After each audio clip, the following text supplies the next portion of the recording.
Hello everyone and welcome back to my channel. तो दोस्तों, कभी कभी जिंदगी में कुछ सफर ऐसे होते हैं जो हम पूरी तरह समझ नहीं पाते। आज की कहानी भी कुछ ऐसी ही है। ये कहानी है आरव की और एक बस जो शायद इस दुनिया की नहीं थी। उस रात बारिश बहुत तेज हो रही थी।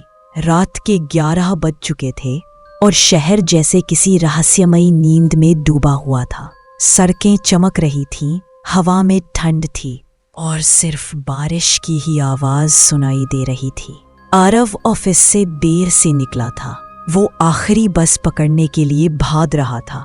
भीगे जूते, कांपते हाथ और उसके मन में बस एक ही डर था कि अगर आज मेरी बस छूट गई तो मैं घर कैसे पहुंचूंगा। और तभी वहां उस सड़क पर दूर धुंध के बीच उसको एक बस की हेडलाइट्स दिखी। वो चिल्लाया, रुको रुको, और वो चलती बस के दरवाजे से बस के अंदर कूद गया। वो बस लगभग खाली ही थी।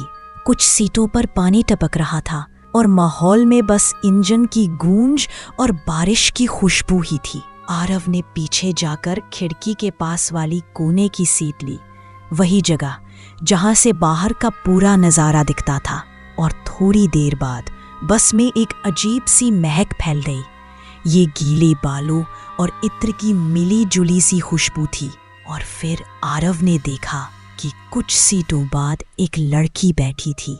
वो शायद उसकी ही उम्र की थी। उसके बाल कंधों तक भीगे हुए थे और वो खिड़की से बाहर देख रही थी। आरव ने मुस्कुराते हुए कहा, आज तो बारिश ने सबकी हालत खराब कर दी। वो भी मुस्कुराई और बोली, हाँ, और ऊपर से बसें भी टाइम पर नहीं आती। तो आरव ने पूछा, आप रोज इसी वक्त जाती है क्या? तो वो लड़की बोली, नहीं, आज पहली बार मुझे इतनी देर हो गई। मेरा नाम नैना है। आरव ने कहा, मैं आरव हूँ। और फिर दोनों धीरे धीरे बातों में खो गए। वो बस आगे बढ़ती जा रही थी। थोड़ी देर में कुछ और लोग उस बस में चढ़े। एक बूढ़ा आदमी जो बीड़ी पी रहा था और एक औरत जिसके हाथ में पुराने अखबारों का बंडल था।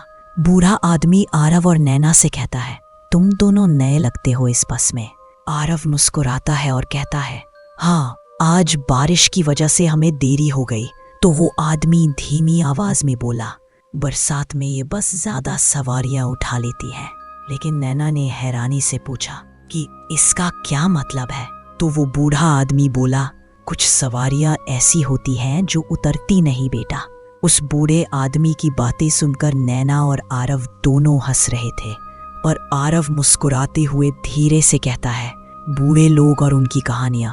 और फिर धीरे धीरे बस में सन्नाटा फैल गया।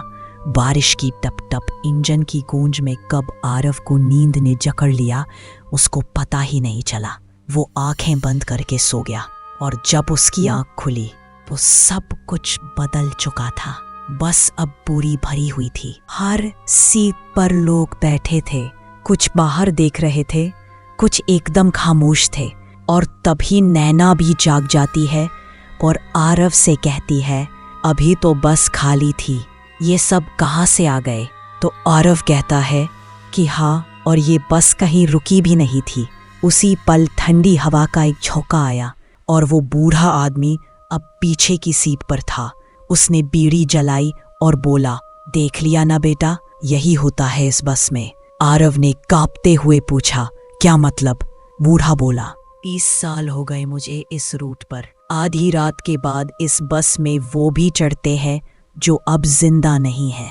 नैना की सांसें तेज हो गई। वो बोली, आप मजाक कर रहे हैं ना? बूढ़ा मुस्कुराया और बोला, काश ये मजाक ही होता।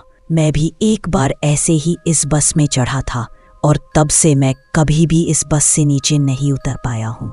लेकिन तभी बस की लाइटें टिमटिमाई और फिर वो औरत जो अखबार लेकर बैठी थी धीरे धीरे धुंधली पड़ने लगी। कुछ सेकंड बाद वो गायब हो गई। सिर्फ एक भीगा हुआ अखबार उसकी सीट पर पड़ा था। आरव चिल्लाया और बोला, नैना, ये क्या हो रहा है? नैना ने कहा, मुझे नहीं पता आरव, बस चल रही है पर बाहर का नजारा नहीं बदल रहा। बीड़ी की गंध फिर से आई। बूढ़ा अब दरवाजे के पास खड़ा था और वो नैना और आरव से कहता है, अब मैं उतरता हूँ। तो आरव कहता है, पर बस तो अभी रुकी ही नहीं। वो बूढ़ा आदमी मुस्कुराया और बोला, यहाँ रुकना नहीं चाहिए बेटा, वरना अगली बार कोई उतर नहीं पाता। मैं तो कहता हूँ तुम दोनों भी जल्दी से उतर जाओ। और अगले ही पल वो बूढ़ा आदमी चलती बस से कूद गया। बाहर टकराने की आवाज आई और फिर सन्नाटा छा गया। वो बस अब अंधेरे में दौड़ रही थी और उसमें अब सिर्फ आरव और नैना ही बचे थे। नैना आरव से कहती है, आरव, वो अखबार वाला आदमी कहाँ गया? आरव ने देखा, वो सामने बैठा था, लेकिन उसका चेहरा अखबार के पीछे छिपा हुआ था। आरव ने कांपती आवाज में कहा, भाई साहब, सब ठीक है ना? उस आदमी ने कोई जवाब नहीं दिया।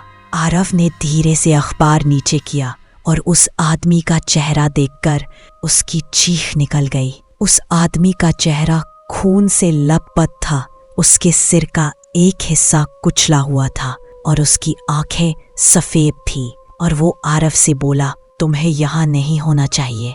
बस इतना ही था कि आरव ने नैना का हाथ पकड़ा और वो दोनों चलती बस से कूद पड़े। बारिश में गिरते हुए दोनों भीग गए और फिर उन्होंने पीछे मुड़कर देखा तो वो बस अब चल रही थी। उसकी खिड़कियों से धुआं उठ रहा था। अंदर बैठे लोग अब साए बन चुके थे। एक खिड़की से वो बूढ़ा आदमी मुस्कुरा रहा था। उसके पास वही अखबार वाला आदमी था और पीछे वो औरत जो पहले गायब हो गई थी। और फिर वो बस धीरे धीरे अंधेरे में गुम हो गई। बारिश अब रुक चुकी थी। नैना कांपते हुए बोली, आरव, वो बस वही थी ना जो सालों पहले हादसे में जल गई थी? आरव ने चुपचाप सिर हिलाया। हवा में अब भी उस बस की धुएं की गंध थी। नैना और आरव दोनों एक कैब बुक करके अपने अपने घर चले जाते हैं और फिर कभी भी वो दोनों देर रात होने के बाद किसी भी बस में सफर नहीं करते।